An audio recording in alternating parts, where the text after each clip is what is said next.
If there's a photo you're done contorting, now I'll teach you the basics of the exporting. Today on the Lightroom Whisperer. Let's get right to it.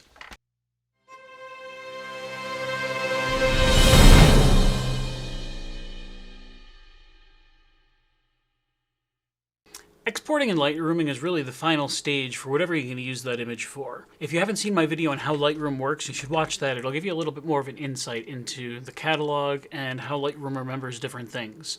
Until you export, though, it's never actually made a full picture. So what you're doing is telling it how you want this copy of the picture that you've been working on to be used for whatever. Now in this case, I have 5 pictures that I want to export to the web. I'm going to be using specific settings, so whenever I upload them to a website or whenever I email them, they don't end up as these gigantic unusable files. So in this case, I went through in a previous episode on how to flag images and chose these 5 pictures that I want to export. I'm going to go ahead now and select the first photo.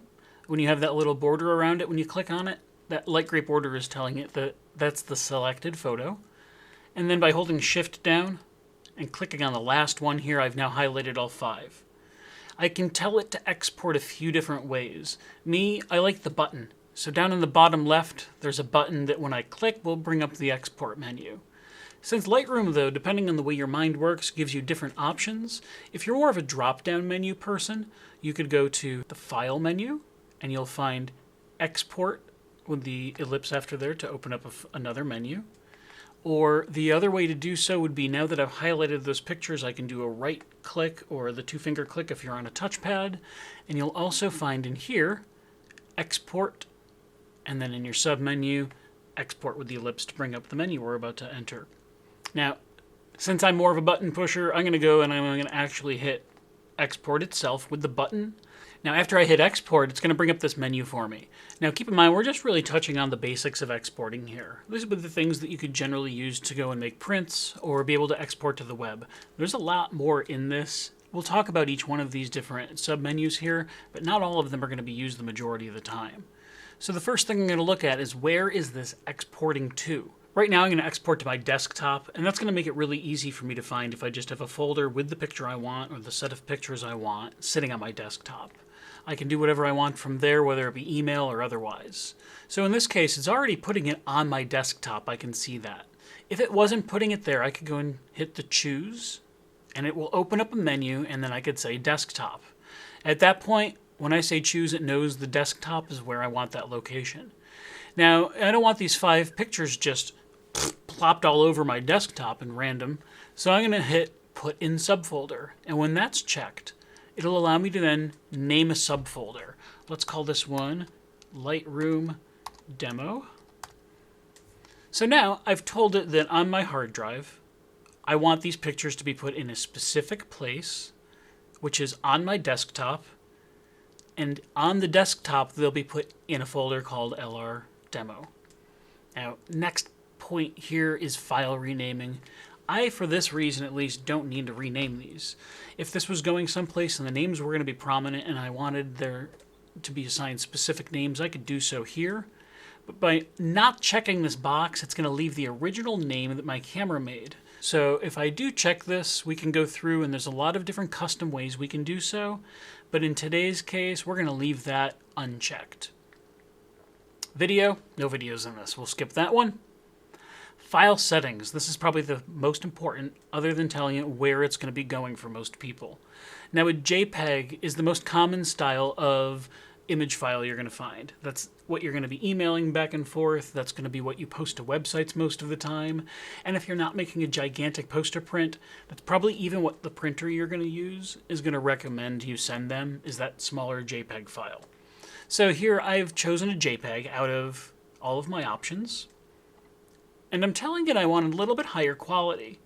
Now, if it's going to the web specifically, you could probably stay in these little bit lower regions and you're not going to see a lot of degradation to that image. If you're making a nice size print out of it, I'd probably go up a lot higher on there into the 90 and above. That'll keep a little bit more detail and richness to the overall colors that a print will actually be able to pick up that most screens can't. If you're really going to make a large print, I'll usually choose TIFF. But that's going to really be down to the printer you're using, whether it be your home printer or a service. If it's a service, you're actually going to be able to find a lot of these parameters we're going to talk about on their website, and you want to make sure to match those number for number. So if it's a big poster print, they might tell you to send one of these TIFF files. If not, it's likely going to be one of these JPEGs. Now, the next one down is where I'm telling it how to size this. If I'm going for a print, and I'm working with somebody that's printing it for me, there's going to be what's known as a DPI, or the resolution of their printer. So I can come in here and tell it resize to fit, and tell it to go to whatever that printer's DPI is. The average is probably about 300 for most printers, so we'll just set that in there right now. And after I've set that resolution, I can go in and tell it the size. Now in this case, it's the long edge of the image that I'm telling it. So it's going to keep the same ratio that my picture is originally. So if I'm making a print that, let's say, is a 16 by 24, 24 inches is that long edge. So if I choose long edge and type in 24 inches, it's going to make the appropriate size print now for the printer to work with for my 16 by 24 picture. Now in this case, we're going to the web. We don't need anything near that size. I'm going to leave it on long edge, but I'm going to turn it to pixels. And I'm also going to lower this resolution. Your average monitor and even your average high-end television is going to show you about 72 dpi. So if I type in resolution, and this 72 now per inch, which is pixels per inch in our land, and I can come over here and type in 1920. 1920 is the long edge of an HD monitor, which still most monitors are going to be displayed at. So if I leave that at 1920 for the long edge, I type in 72 for my resolution, I have an image size that's going to look good on most screens and not overwhelm an email if I'm sending it, and not overwhelm most websites. Now the last little bit that I'll touch on here, at least more in depth, is going to be the metadata settings here. When you click on metadata, this is going to allow you to export different bits of information that go with that photo. If I have all metadata, it's going to allow people to look at my shutter speed, my aperture, my ISO, all the settings that were in that camera. If I had GPS location in there, and this was not checked, it would actually bring through all the GPS location too. If I didn't have any of these checked, every bit of that information would go with it. Now in this case, I don't want all of that to go with it. I just want copyright and contact info to go with it. So by leaving this in a more stripped down way, if somebody was to, let's say, steal my image, the metadata they have really just points back to me and says, hey, I own this, and this is the way you can contact me if you want to use it. Now, we're not going to delve too far into it in this one, but the last one of these that most people are going to touch on, if they do, are going to be Watermark. If you've ever seen the copyright logo put right over a picture, whether it be in the bottom corner or kind of really ghostly over the whole picture, this is where you'd be able to do that and make custom watermarks to apply to all of these. We're not going to do that. I just want these to go right to the web with just my metadata showing my copyright and contact info. And now I can go ahead and click Export. I generally will look at all of these again, make sure all of my parameters are set where they need to be. Now after I click Export, it's actually going to remember my last set of parameters, and when I click Export again, that's going to be what's up there. We'll give it a minute to export, we'll let it do its thing, and when it's done here, I'm going to minimize Lightroom quickly, just to show you. Here now is our Lightroom demo folder. And if I open that up, we have our, I'll just click on these tabs to make it easier to see. We have our 5 photos, all of them in JPEG format, all of them ready to go to the web, and all of them looking fine in full HD resolution. Pretty simple when it comes down to it for the exporting. Now one thing that I didn't mention about exporting, and let me bring Lightroom back up here quickly. If you use the same type of parameters over and over again, let me pull up the export window. You have these presets on the side. It's remembered how and where we did our last export. Let's say I want to use those same parameters again.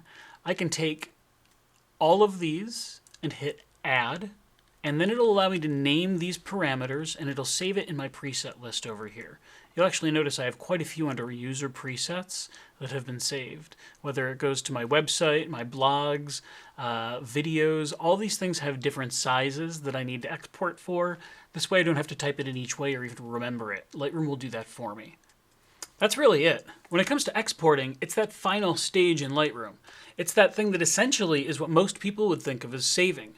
It's not actually doing anything to your original file, but it's taking those parameters you've put in that export window, it's applying them to now a copy that it's making of that picture and putting it wherever you've told it to put it. In my case, it's most of the time on the desktop, and then I'll pull it from there to put it into an email or upload it to the web, or even make a print from it. This has been the Lightroom Whisperer, and you are now an expert in exporting. Keep on Lightrooming.